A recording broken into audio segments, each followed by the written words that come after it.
please hit that subscribe button. Hey everybody, better suited to win the Stanley Cup this season. If you are new to the channel, Washington Capitals, the Boston Bruins. Locked on and he scored! And we're live.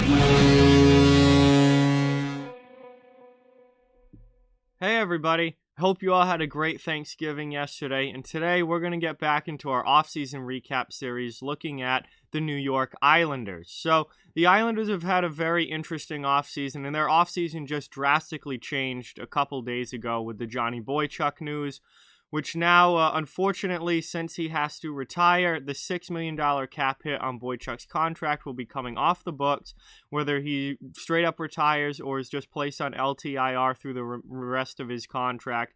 Either way, it's not going to count against the Islanders' cap, and that opens up significant cap space for the Islanders to work with, which they desperately needed. Priority number one is certainly re-signing Matt Barzal. They haven't really been able to bring anyone in from the outside this offseason.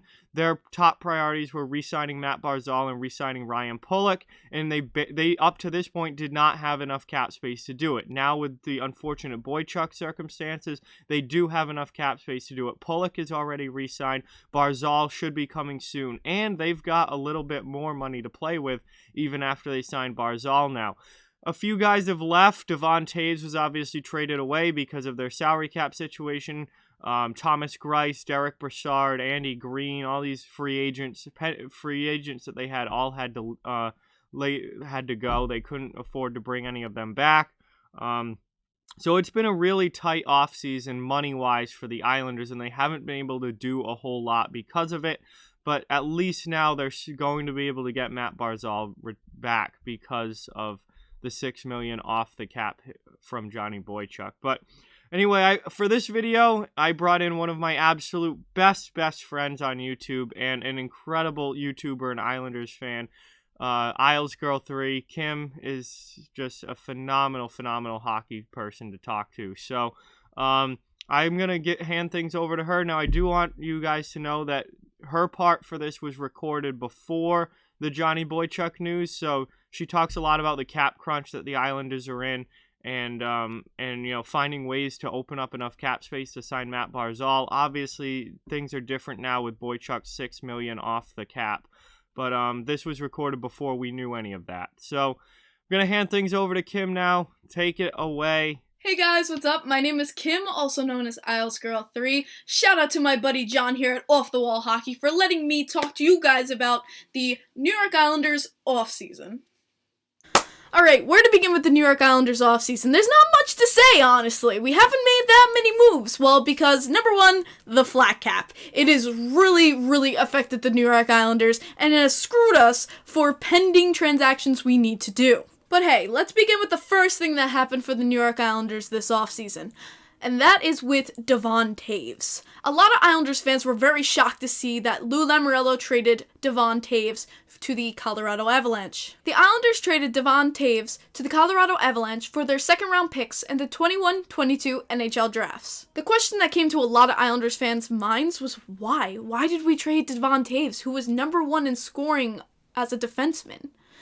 So the question became clear. It's because Lou Lamoriello is trying to clear space, and hopefully these picks will lure teams to take the cap off our hands of a player who is being overpaid. Now we move on to the arbitration cases. The first one was with the Islanders and Josh Ho-Sang.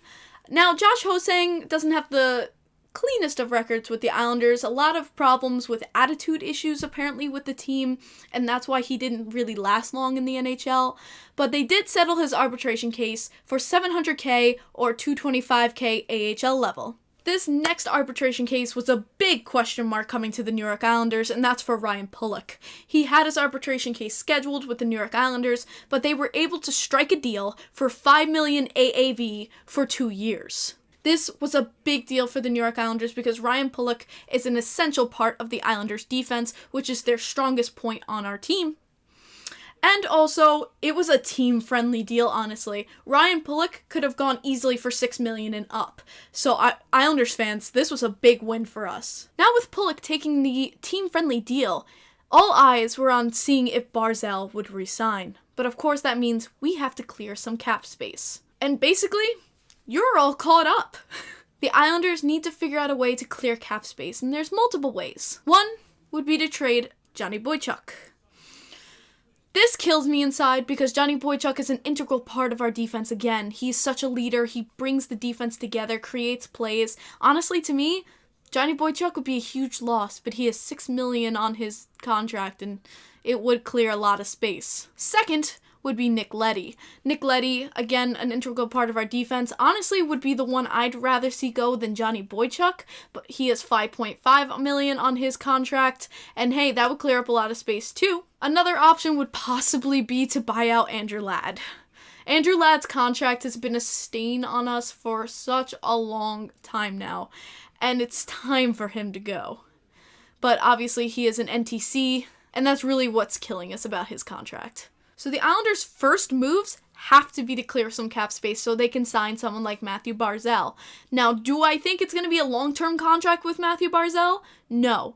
But I do think Matthew Barzal might take a team-friendly contract, and here's why. So the reason I say he won't take a long-term deal is because I think he's going to take a short team-friendly deal at the moment because we are in such a cap crunch and because of the flat cap, and it's really affecting the team.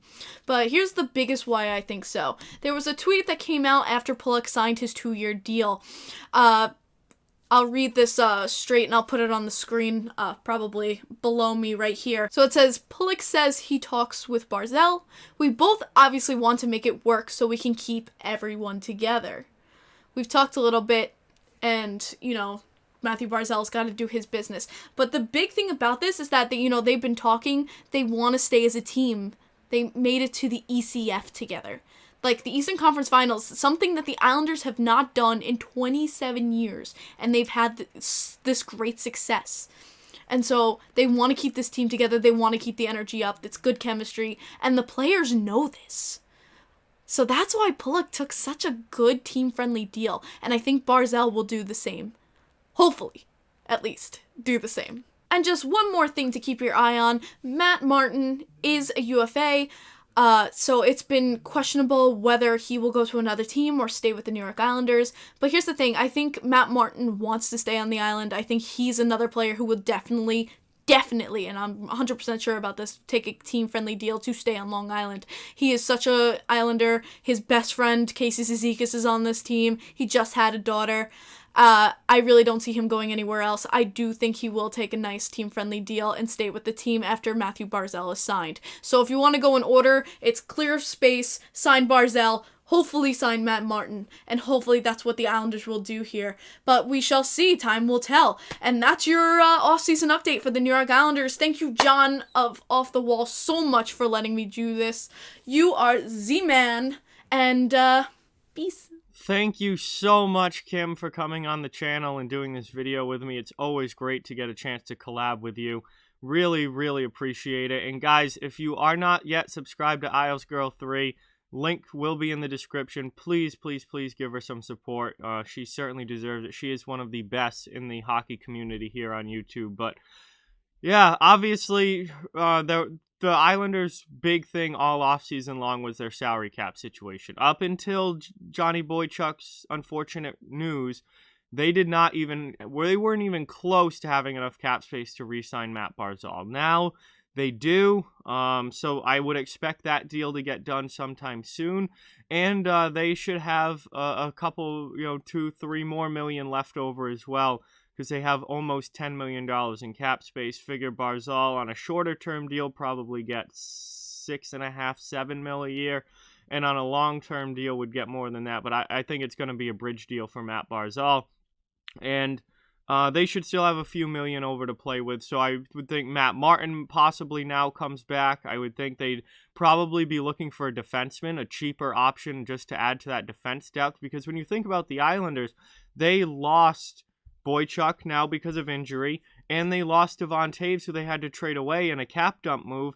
So they've lost 2 of their top 7 defensemen from last year.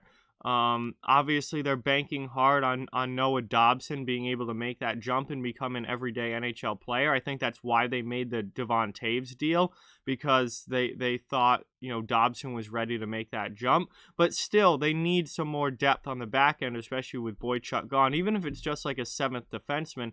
And the immediate person that comes to mind for me is Andy Green. They could easily bring back Andy Green on a 1-year low money deal. And he was phenomenal for them in the playoffs last year. He and Letty played together a lot, and they were a really, really effective defense pairing for the Islanders in the postseason last year. So there's a number of defensemen still out on the market. There's a number of depth guys they could bring in, but because of the familiarity, because Andy Green played there last season, or at least at the end of last season, in the way that he played, and he looked really good. I know he's 38, but on a 1-year deal, I think that's a move that could really, really work out and really solidify the depth of that Islanders decor with a veteran guy who's a good leader and has played there and shown that he can play well there, like he did in the postseason last year. So. The off season, like I said at the beginning of this video, has just drastically changed for the Islanders. For the first, up until a couple days ago, they were not able to bring anyone in. They were struggling to even re-sign the guys that they wanted to re-sign. They had no cap space. They were in big trouble money-wise. They needed to make a move, and they were going to have to unload salary. Now, this very unfortunate Johnny Boychuk news comes out, and it's really sad to see him go. But from a salary cap standpoint and a business standpoint, it was actually kind of a really good thing for the Islanders, because now all of those cap issues, at least for this season, seem to be pretty much gone. Now, next offseason, 2021, they're going to be right back in the same situation because they've got some big RFAs that year as well. But at least for this year, it's the cap issues seem to be gone now, and they should be able to sign the people that they want to sign. So that's the New York Islanders. Like, comment, share, subscribe, follow on social media. All those links are down in the description. If you'd like to further support the channel, the links to our Patreon merchandise store and donation link are down in the description as well. Keep spreading the word about this channel. Let's keep this thing growing. Thank you very much for watching. Hope you enjoyed the video, and I'll talk to you guys soon.